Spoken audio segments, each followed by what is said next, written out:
2 अप्रैल का वो दिन तो आपको याद होगा जब व्यापारी ट्रंप के द्वारा दुनिया भर के तमाम देशों पर 10% बेसलाइन के साथ आयात पर रेसिप्रोकल टैक्स लगाने की घोषणा की गई थी। लेकिन दुनिया भर के तमाम देशों के विरोध के बाद ट्रंप को अपना यह फैसला बदलना पड़ा और उन्होंने तमाम देशों को 90 दिन की मोहलत दी। यानी कि उन्होंने यह कहा कि 8 जुलाई के बाद किसी भी दिन इस प्रकार की घोषणा यानी कि टैरिफ लगाने की घोषणा की जा सकती है। तो आज 9 जुलाई के दिन वो डेडलाइन आ चुकी है। लेकिन इस डेडलाइन को फिर से एक बार बढ़ा दिया गया और अब की अगली तारीख जो ट्रंप ने घोषित की है वो है 1 अगस्त। लेकिन इसके साथ ही कुछ और घोषणाएं भी ट्रंप के द्वारा की गई है। हाल ही में ट्रंप ने कल शाम को मीडिया को इंटरव्यू देते समय इस बात की घोषणा की कि ब्रिक्स देशों पर भी 10% की दर से टैरिफ लगाया जाएगा और इसे 1 अगस्त तक लागू करने की बात भी ट्रंप के द्वारा की गई। दोस्तों, इस पूरी की पूरी खबर में क्या है ये मैं आपको अगली स्लाइड के माध्यम से बताता हूं। यहां पर आप देख सकते हैं कि भारत समेत दूसरे ब्रिक्स देशों को देना होगा अतिरिक्त 10% टैरिफ। ट्रेड डील से पहले ट्रंप ने फिर दी धमकी। यानी कि ये खबर क्या है मैं आपको इसके बारे में बता देता हूं कि जब पत्रकारों ने उनसे ये पूछा कि क्या ब्रिक्स देशों में शामिल भारत के ऊपर भी ये 10% एक्स्ट्रा वाला टैरिफ लगाया जाएगा, तो इस पर ट्रंप ने यह कहा है कि भारत ब्रिक्स का हिस्सा है और ब्रिक्स का हिस्सा होने के नाते भारत को भी इस टैक्स के बेस से छूट नहीं मिलने वाली है। तो ये भारत के लिए खतरनाक खबर है जिसके बारे में मैं आपको यहां पर बताने वाला हूं। तो ट्रंप ने यह कहा है कि ब्रिक्स देशों पर 10% टैरिफ जो है लगाया जाएगा। अब अगर हम बात करें थोड़ा सा बैकग्राउंड की, तो भारत जो है अमेरिका के साथ एक ट्रेड डील साइन करने के ऊपर बातचीत कर रहा है वॉशिंगटन में। और 1-2 दिन पहले की ही मैं रिपोर्ट आपको बताता हूं कि वो जो डील है वो एक मिनी डील में तब्दील हो चुकी है। लगभग मतलब बात की जाए कि काफी हद तक वो डील जो है ये साइन हो चुकी है और उसके बाद ट्रंप का इस तरीके का बयान आना निश्चित रूप से एक चिंताजनक बात है। 1 अगस्त की जो डेडलाइन घोषित की गई है उसमें यह भी कहा गया है कि दक्षिण कोरिया और दक्षिण कोरिया के साथ साथ जापान के ऊपर भी 25% के दर से टैरिफ लगाया जाएगा और इस खबर ने मीडिया के साथ साथ दुनिया भर के देशों को सकते में ला दिया। दोस्तों, हम इस पूरे की पूरी रिपोर्ट पर बात करते हैं कि ट्रंप भारत समेत ब्रिक्स देशों पर 10% टैरिफ लगाएंगे और इसके पीछे ट्रंप ने यह तर्क दिया है कि ब्रिक्स नाम के संगठन का गठन ही इस वजह से हुआ था ताकि वो अमेरिका को कमजोर कर सके, डॉलर को कमजोर कर सके। लेकिन डॉलर एक राजा है और उसकी राजा वाली जो इमेज है ये हमेशा अगर हमें मेंटेन रखनी है तो हमें ऐसे तमाम देशों को और ऐसे संगठनों को कंट्रोल करना होगा, उनके ऊपर टैरिफ लगाना पड़ेगा ताकि वो अपनी लिमिट में रहे। ये चेतावनी ट्रंप के द्वारा कल शाम को पत्रकारों के माध्यम से दुनिया भर के देशों को दी गई है। इसके साथ ही आपने कुछ समय पहले यह खबर भी पढ़ी होगी कि ट्रंप ने 14 देशों पर टैरिफ लगाया, भारत इसमें शामिल नहीं है। यह पुरानी खबर है और लेटेस्ट खबर जो मैं आपको यह बता रहा हूं, जापान और साउथ कोरिया पर बात करें तो 25% और म्यांमार पर 40% टैरिफ जो है ये 1 अगस्त से लागू होगा। अब यहां पर हम बात करते हैं कि ट्रंप ने ये वाली सारी की सारी जो बातें की हैं इस रिपोर्ट में क्या क्या है। तो यहां आप ध्यान रखें कि अमेरिकी राष्ट्रपति डोनाल्ड ट्रंप ने मंगलवार को ब्रिक्स देशों पर 1 अगस्त से 10% एक्स्ट्रा टैरिफ लगाने की धमकी दी है। ट्रंप ने आरोप लगाया कि ब्रिक्स ग्रुप जो है ये अमेरिकी डॉलर को कमजोर करने के लिए ही बनाया गया है और उन्होंने कहा कि ब्रिक्स हमें नुकसान पहुंचाए और हमारे डॉलर को कमजोर करे उसके पहले ही हम उस पर कंट्रोल हासिल कर लेंगे और अमेरिका की डॉलर की ताकत जो है ये बनी रहेगी और इसे अगर हमें बना के रखना है तो हमें इस प्रकार के कदम उठाने पड़ेंगे ताकि ये सारे के सारे देश जो है अपनी औकात में रहें। ये बात कहने की है ट्रंप के द्वारा। अगली हम बात करते हैं कि ये ब्रिक्स नाम का जो संगठन ये है क्या। तो दोस्तों याद रखना, वर्ष 2009 में बात करें हम तो ब्राजील के द्वारा, भारत के द्वारा, रसिया के द्वारा और चाइना के द्वारा इस संगठन को ब्रिक के नाम से बनाया गया था। किसके नाम से? ब्रिक के नाम से। बाद में 2010 में इसमें साउथ अफ्रीका भी शामिल हो गया तो यह संगठन कहलाने लगा ब्रिक्स नाम का संगठन, जो दुनिया की उभरती हुई अर्थव्यवस्थाओं का एक संगठन माना जाता है।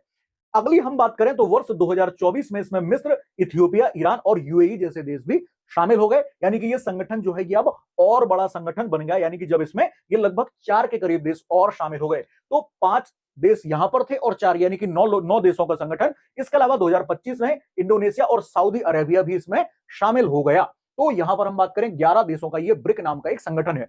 इसके अतिरिक्त हम यहां पर आगे बात करते हैं कि भारत और अमेरिका के बीच में बिजनेस की जो ट्रेड है ये किस प्रकार से वेरी करता है, ये मैं आपको यहां पर थोड़ा सा बताता हूं। देखो, समझो आप यहां पर कि भारत और अमेरिका के बीच में 2024 का ये डेटा है कि द्विपक्षीय यानी कि बायलेटरल जो ट्रेड है ये कितना है। तो याद रखना ये 118.2 अरब डॉलर के आसपास में ये ट्रेड है। इसके अलावा बात करते हैं भारत का जो एक्सपोर्ट है अमेरिका की ओर, ये है 77 अरब डॉलर यानी कि 77.5 अरब डॉलर के आसपास भारत का जो है वो एक्सपोर्ट है। और इसके अलावा अमेरिका का एक्सपोर्ट जो है वो कितना है तो 40.7 अरब डॉलर। यानी कि भारत जो इंपोर्ट करता है अमेरिका से वो करता है 40.7 अरब डॉलर के आसपास। यानी कि एक बड़ा अमाउंट है भारत का अमेरिका के साथ, एक बहुत बड़ा ट्रेड जो है ये समझौता है।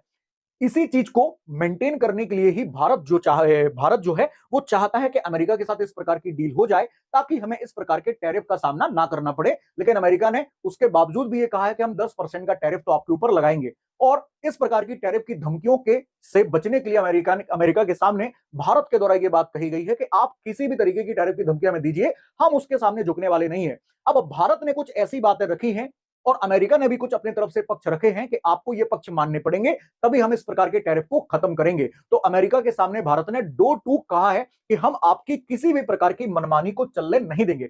आगे हम बात करते हैं कि यूएस ने 14 जिन देशों पर टैरिफ लगाया है वो कौन कौन से हैं, तो आप यहां देखिएगा। सबसे पहले हम बात करते हैं जापान पर। जापान पर टैरिफ कब से लगेगा? 1 अगस्त से। तो जापान ये पर जो टैरिफ लग रहा है ये लगा है लगभग 25% की दर से। इसके अलावा साउथ कोरिया में देख सकते हैं आप 25%। इस पूरी की पूरी लिस्ट में थाईलैंड, मलेशिया, इंडोनेशिया, दक्षिण Africa, Cambodia, Bangladesh, Kazakhstan, Tunisia, Serbia, Laos, Myanmar, इसके अलावा बोस्निया और हर्जेगोविया, है ना। तो ये सारे के सारे देश हैं और इनमें आप देख सकते हैं कि लगभग 40% की दर से म्यांमार पर और बोस्निया पर 40% है। इसके अलावा हम बात करें 35% की दर पर जो लगा है वो लगा है कहां पर? सर्बिया पर, है ना। इसके अलावा हम बात करते हैं यहां पर, तो आप देख सकते हैं ये दरें हैं सारी की सारी, और अमेरिका के साथ जो आयात होता है इन देशों का उसकी हिस्सेदारी भी यहां पर लिखी हुई है, वो भी आप देख सकते हैं। इसके अतिरिक्त हम आगे देखते हैं कि इन 40 के 40 देशों में ज्यादातर जो देश हैं वो कहां के हैं? एशिया के हैं। यानी कि लगभग हम बात करें तो 10 के करीब जो देश हैं वो कहां के हैं? सिर्फ और सिर्फ एशिया के, जिनमें Malaysia, Kazakhstan, Myanmar, Laos, Thailand, Bangladesh, Indonesia, Cambodia, Japan और साउथ कोरिया, ये सारे के सारे देश जो हैं ये एशिया के देश हैं। और उसके अलावा अफ्रीका के भी कुछ देश है, ट्यूनीशिया और साउथ अफ्रीका, और यूरोप के देश हैं बोस्निया और हर्जेगोविना और सर्बिया। इसके अलावा हम बात करते हैं कि ये जो अगर डील होती है भारत और अमेरिका के बीच में, ये जो डील की बात चल रही है जिसको लेकर अभी मैंने आपको थोड़ी देर पहले ही अपडेट दिया है कि भारत के कुछ अधिकारी जो हैं वो अमेरिका में वॉशिंगटन में मुलाकातें कर रहे हैं और डील को फाइनल करने पर बातचीत चल रही है। तो वो बातचीत अगर होती है तो वो डील होगी क्या? तो याद रखना कि अगर ये मिनी ट्रेड डील जो है ये हो जाती है, जिसके बारे में पूरी संभावना है कि ये अपने अंतिम चरण में है, अगर ये डील हो जाती है तो भारत के लिए क्या फायदा होगा? तो टेक्सटाइल इंडस्ट्रीज जो है, टेक्सटाइल, इसके अलावा दवाइयां, ज्वेलरी जो है, ये अमेरिका के बाजारों तक पहुंच जाएंगी, ये अमेरिका के बाजारों तक पहुंच जाएंगी। इसके अलावा 26% के आसपास रेसिप्रोकल टैरिफ हटाने से भारतीय निर्यात जो है ये सस्ता होगा, जिससे व्यापार क्या होगा? बढ़ेगा। यानी कि ट्रंप के द्वारा जो घोषणा की गई थी कि हम भारत के ऊपर भी 26% के आसपास का क्या लगाएंगे? रेसिप्रोकल टैरिफ लगाएंगे। तो इस प्रकार के टैरिफ को अगर इस डील में समाप्त कर दिया जाता है तो भारत का जो एक्सपोर्ट है ये भी बहुत हद तक सुधर जाएगा। इसके अलावा 2030 तक भारत अमेरिका का द्विपक्षीय व्यापार जो है ये 500 अरब डॉलर तक पहुंचाने की बात जो है की गई है। यानी कि जो यहां पर 118 के आसपास अरब डॉलर का है, इसको टारगेट रखा गया है कि वर्ष 2030 तक ये कहां तक पहुंचने की संभावना है? 500 अरब डॉलर की।